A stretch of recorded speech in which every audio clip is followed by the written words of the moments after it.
What is up you guys, it's the boy Joshua D, back at it again with another YouTube video. And for today's video guys, pag-uusapan natin ngayon kung paano ba mag-manage ang oras mo sa paaralan or sa school. Kasi most of the time, alam ko sa inyo na kapag nasa school tayo, alam ko na super stress kayo. Kaya magbibigay ako ng tips sa inyo para maiwasan nyo yung stress at mabalance nyo yung time management sa school.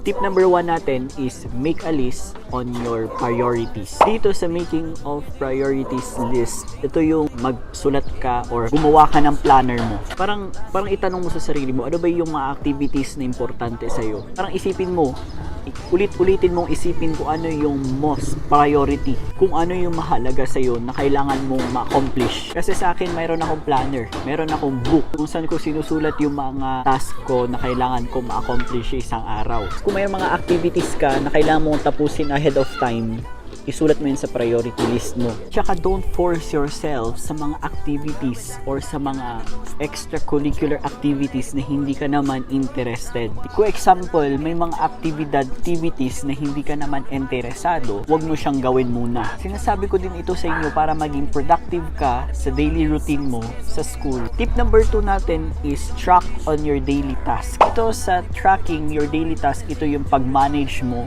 sa mga pang-araw-araw mong ginagawa sa school. Kung may budget ka, kung meron kang extra money or something, bumili ka ng planner or something, routine notebook mo kung saan mo ilalagay yung mga daily task mo. Kasi itong planner na to, pwede mo siyang i-track ahead of time yung mga na-accomplish mo. Kung example ako, meron akong sinulat doon na mag-video ako na vlog, check mark ko siya or i-cross out ko. Para sa ganon, lagi mo siyang namamanage yung mga dapat mong gawin. Dito sa planner na to, isulat mo lahat ng mga projects mo, mga activities mo, yung mga kailangan mong tapusin. Kung sa school, madami kang projects, sa assignment, for example, meron kang assignment sa science, ESP, or math, o ganyan-ganyan. Number 3 tip natin is learn to say no.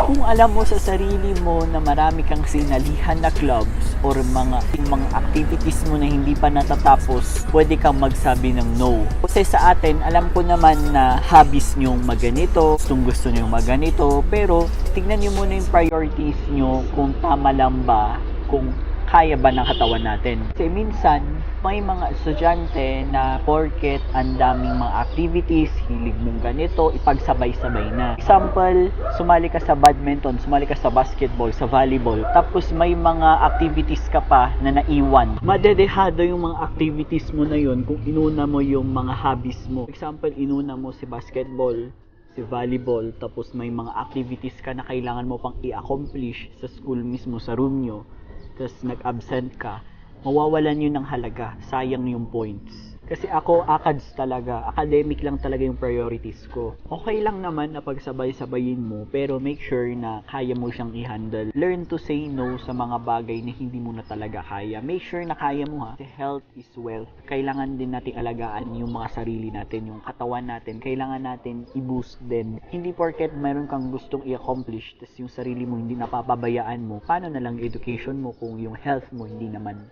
maganda, di ba? Aanhin mo naman yung graduation kung mamaya nandun ka pala sa hospital, di ba?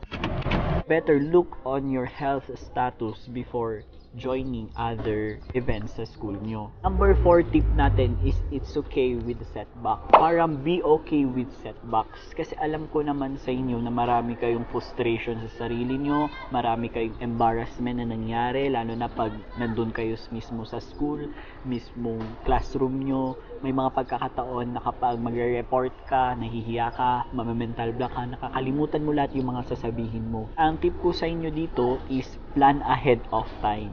Paano ko ito nasabi? Kung example, meron ko yung reporting kinabukasan, mag-review ka na. Tanuhin mo na siya agad para pagdating ng araw na yon, ready ka nang mag-report sa loob ng klase, sa harap ng klase. Siyempre, be proud of yourself kasi na-accomplish mo yung mga bagay na maliit man o malaki, dapat proud ka. Kasi katutuusin kung kahit na maliit man na achievement yan, malaking accomplishment na yan.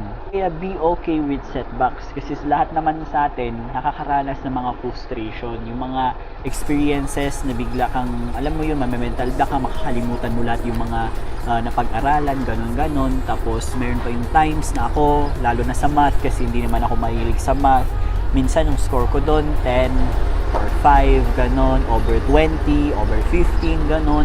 Tapos sa animation ko, hindi ako marunong mag-drawing. Ang ginagawa ko na lang doon is talagang pinupursue ko pa rin, tinatry ko pa rin yung best ko kahit na ayun, talaga ako mahilig mag-drawing.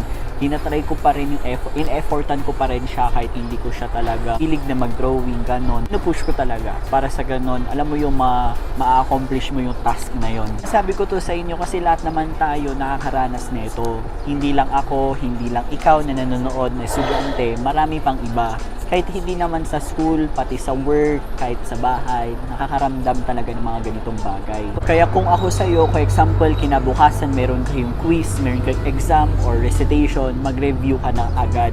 Para kung natawag man yung pangalan mo sa loob ng klase, handa ka. Katulad ko, nagre-review ako talagang, i-refresh ko yung brain ko, ganun-ganon. Para sa ganun, kapag dating ng recitation sa loob ng klase, talagang handa ka, may maisasagot ka.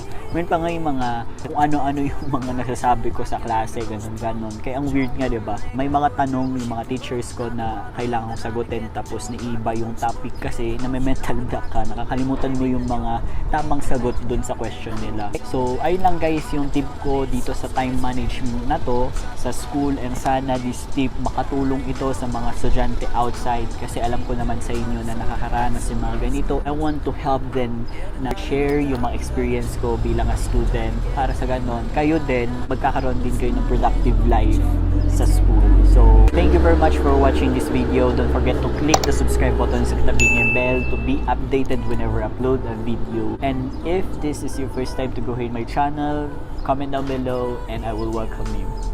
Thank you very much for watching. Encourage one another and build each other up. See you guys on my next vlog.